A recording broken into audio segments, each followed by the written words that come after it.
রাধে রাধে বন্ধুরা, কেমন আছো তোমরা সবাই? আশা করছি তোমরা সবাই ভালো আছো। আমরা গোপুসোনার কৃপায় ভালো আছি। আর আজকে জানাই তোমাদের উল্টো রথযাত্রার প্রীতি ও শুভেচ্ছা ও ভালোবাসা। আর দেখো, আজকের আমি তোমাদের সঙ্গে একটা ভিডিও শেয়ার করতে চলে এসেছি। আজকের আমি গোপুসোনাকে কিভাবে সেবা দিলাম। তো দেখো, সকাল সকাল স্নান আদি সেরে শুদ্ধ বস্ত্রে আমি ঠাকুর ঘরে চলে এসেছি। আর এই যে আমার গোপুসোনাকে তুলে নিয়েছি ঘুম থেকে। আর দেখো, ওর বিছানাটা আমি সুন্দরভাবে গুছিয়ে রেখে দিলাম, যেহেতু বিছানাটা আমার আর লাগবে না সারাদিনে, তার জন্য। আর এই দেখো, আমার গপুবাবু উঠে একদম চোখটা ঢুলঢুলু করছে, উঠে বসে রয়েছে। আর দেখো, আমি এখানে ও বসার জন্য ওর আসনটা সুন্দর করে হাত দিয়ে একটু পরিষ্কার করে দিলাম, দিয়ে ওকে আসনে বসিয়ে দেব। তো আমার গোপুসোনা আসনে বসে পড়েছে। এবার ওর হাতের বাসিটা রাতে ছড়িয়ে রেখেছিলাম, সেটা ওর হাতে দিয়ে দিলাম। তো এবার দেখো, আমি আজকে যেহেতু উল্টো রথ, তার জন্য সকাল সকাল ওদের স্নান আদি করিয়ে দেব। তো দেখো, আমার যে বাকি দুটো গোপাল সোনা দেখছো, ওদের আমি রোজ দিন স্নান করাই না। তো আজকের যেহেতু রথ শুভ দিন, তাই ওদের সবাইকে একসঙ্গে স্নান করিয়ে দিলাম। আর দেখো, স্নান করে ওরা তিনজন কত খুশি, আর সঙ্গে তো আছে গোমাতা। তো সবাইকে একসঙ্গে স্নান করিয়ে দিলাম। তো দেখো, আজকের পঞ্চামৃত দিয়ে স্নান করানো খুবই ভালো। তো যেহেতু সকালবেলা খুব বৃষ্টি হচ্ছিল, আমি বাজারে যেতে পারিনি, তার জন্য দুধটা আনা হয়নি। তো আমি বাড়িতে ঘি মধু ছিল, আর মানে অগুরু ছিল, তাই দিয়ে আর একটু শর্করা দিয়ে ওদের স্নান করিয়ে দিয়েছি। তো দেখো, এখানে স্নান করানো হয়ে গেছে। এবার আলতো হাতে ওদের গা মুছিয়ে নিচ্ছি। তো দেখো, একে একে ওদেরকে গা মুছিয়ে দিচ্ছি। তো আমার গোপুসোনারা চান করে কত চকচকে দেখাচ্ছে দেখো। তো আমার গোপুসোনা মুছতে গিয়ে পড়ে যাচ্ছিলো, তো আমি আবার ধরে নিলাম। তো দেখো, আমার গোপুসোনাদের গা মোছানো হয়ে গেছে। আর এবার তো আমার গপুকে একটু সাজুগুজু করিয়ে দেবো। তো দেখো, মানে একটু একটু করে সাজুগুজু করিয়ে দিচ্ছি, তোমরাও দেখতে থাকো। তো হার চুড়ি পরিয়ে নিচ্ছি ওকে। আর যে জামাটা আজ পরিয়েছি না, ওটা না আমার হাতে তৈরি করা জামা।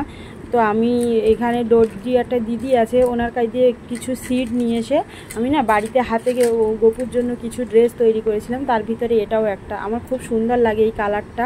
তো তার জন্য আজকে আমি ওকে পরালাম এই কালারটা। তো এই জামাটা খুব খুব ভালো লাগে আমার। তো দেখো, তো আমার গোপুসোনা একটু একটু করে সাজুগুজু করছে। তো আমার গোপুসোনাকে হার পরিয়ে দিয়েছি, চুড়ি পরিয়ে দিয়েছি, আর এবার কানের আর চুলটা পরিয়ে দিয়ে মুকুটটা পরিয়ে দিলে আমার গোপুসোনা পুরো রেডি।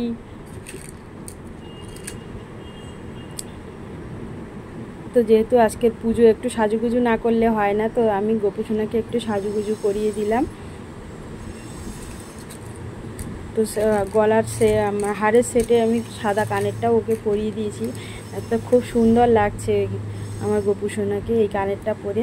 আর এই কানেরটা না ওর না খুব পছন্দ, যখনই স্নান করে বেশিরভাগ সময়ে এই কানেরটাই পরানো থাকে ওর। তো এই কানেরটা দেখো আমি ওকে পরিয়ে দিয়েছি। আর এবার একটু মানে ওকে চুলটা পরিয়ে মুকুটটা পরিয়ে দিলে ওর সাজুগুজু হয়ে যাবে। তো আমার গোপুসোনা তো খুব সাজতে ভালোবাসে। আর আজকে যেহেতু পুজোর দিন, তো তার জন্য ওকে একটু সাজুগুজু করিয়ে, আমি রোজই সাজুগুজু করিয়ে দেই, তো আজকের একটু আরও সুন্দর করে সাজুগুজু করিয়ে দিলাম। তো দেখো, আমার গোপুসোনা সাজুগুজু হয়ে গেছে। কেমন লাগছে আমার গোপুসোনাকে। আর দেখো, এখানে সেন্ট দিয়ে দিচ্ছি, ওকে একটু সেন্ট দিয়ে দর্পণ দর্শন করিয়ে নেব। আর আমি বলবো যে কেমন সাজুগুজু করিয়েছি, আমার গোপুসোনার পছন্দ হয়েছে কিনা, তার জন্য ওকে একটু দর্পণ দর্শন করিয়ে নিচ্ছি। তো তোমরাও আমার গোপুসোনাকে দর্শন করো। দেখো, আমার গোপুসোনা সাজুগুজু কমপ্লিট। এবার নিজে দেখছে কেমন সাজুগুজু হয়েছে আমার গোপুসোনার। তো সাজুগুজু হয়ে গেলে আমি এবার ওকে নিয়ে যাব মানে সিংহাসনের ভিতরে।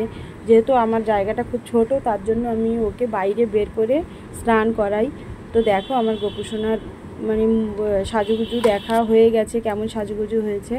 আর এবার আমি সব কিছু সেরে আমার তুলসী গাছে জল দিতে চলে এসেছি। তো দেখো, আমার তুলসী গাছটা না খুব বড় হয়ে গেছিলো, তো তার জন্য মাথার দিকটা কেটে দিয়েছি।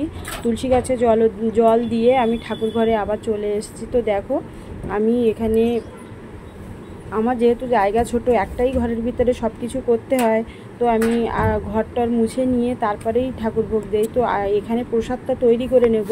তো দেখো, আমি বটিটা ভালো করে ধুয়ে নিয়েছি।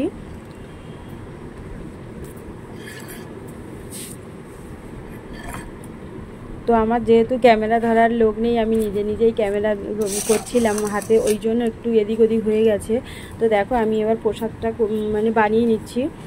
তো বটি দিয়ে আমি আজকে প্রসাদে দিয়েছিলাম আম আর শসা আর যে মিশরি ছিল তাই দিয়েছিলাম। বলছিলাম না যে বৃষ্টি হচ্ছিল, তার জন্য আমি একটু বাজারে যেতে পারিনি। তো বাজারে যেতে পারিনি। তো তারপরে দেখো আমি বটিটা আরেকবার ধুয়ে নিয়ে এবার প্রসাদটা তৈরি করে নেব। তো যেহেতু ক্যামেরা ধরার লোক নেই, আমি প্রসাদটা তৈরি করে আবার ফিরে আসছি পরে। তো দেখো আমি ফলগুলো ভালো করে ধুয়ে নিয়ে আর ক্যামেরাটা অফ করে দিয়েছি। আর এখানে দেখো আমার ফল তৈরি করা হয়ে গেছে। যেহেতু আমার মানে প্রসাদের ইয়েটা বাটাটা ছোট, তার জন্য আমি আমটা আর কেটে দেইনি, গোটা এমনি ছুলে দিয়েছি। আর শসাটা কেটে দিয়েছি, উপরে মিছরি দিয়ে দিয়েছি, যেহেতু আমার গোপুর মিছরি খুব পছন্দ। তো তোমরা সবাই ভোগ দর্শন করো। তো দেখো আমার ভোগ দেওয়া হয়ে গেছে। আর আমি যখন আরতি করছিলাম না, তখন ক্যামেরা ধরার লোক ছিল না। আমার ছেলে যেহেতু ক্যামেরা করে, ও তো স্কুলে ছিল,